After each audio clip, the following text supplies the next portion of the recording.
Hi అండి, ఈరోజు recipe వచ్చేసి దొండకాయ పప్పుని ఎలా ప్రిపేర్ చేయాలో చూద్దాం. మా వీడియో కనుక మీరు ఫస్ట్ టైం చూస్తున్నట్టయితే మా ఛానల్ని సబ్స్క్రైబ్ చేసి లైక్ చేయండి. ప్లీజ్ మా ఛానల్ని సపోర్ట్ చేయండి. ముందుగా కందిపప్పుని నానబెట్టుకొని 2-3 సార్లు వాష్ చేసుకోవాలి. వాష్ చేసుకున్న కందిపప్పుని కుక్కర్లో వేసుకోవాలి. ఒక 1/2 కిలో వరకు దొండకాయల్ని కట్ చేసుకొని ఉంచుకోవాలండి.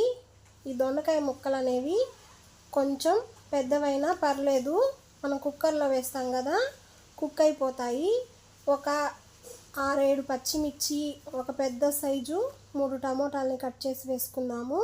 ఒక ఆనియన్ని కూడా కట్ చేసి వేసుకొని, చిటికెడు పసుపు, కొంచెం చింతపండుని వేసుకొని వాటర్ పోసుకొని మూత ఉంచి ఒక 2 విజిల్స్ వచ్చేంత వరకు ఉడికించుకోండి. 2 విజిల్స్ వస్తే సరిపోతుంది. ఇప్పుడు పప్పు అనేది మెత్తగా ఉడికిపోయి ఉంది కదా, ఇప్పుడు కొంచెం సాల్ట్ వేసుకొని మొత్తాన్ని కలుపుకున్నాము. నాకైతే మెత్తగా అయిపోయింది, అందుకని నేను మెదపట్లేదండి. మీరు పప్పు గుత్తితో అయినా మెదుపుకోవచ్చు. ఇప్పుడు బాణలి పెట్టుకొని పోపు వేసుకున్నాము.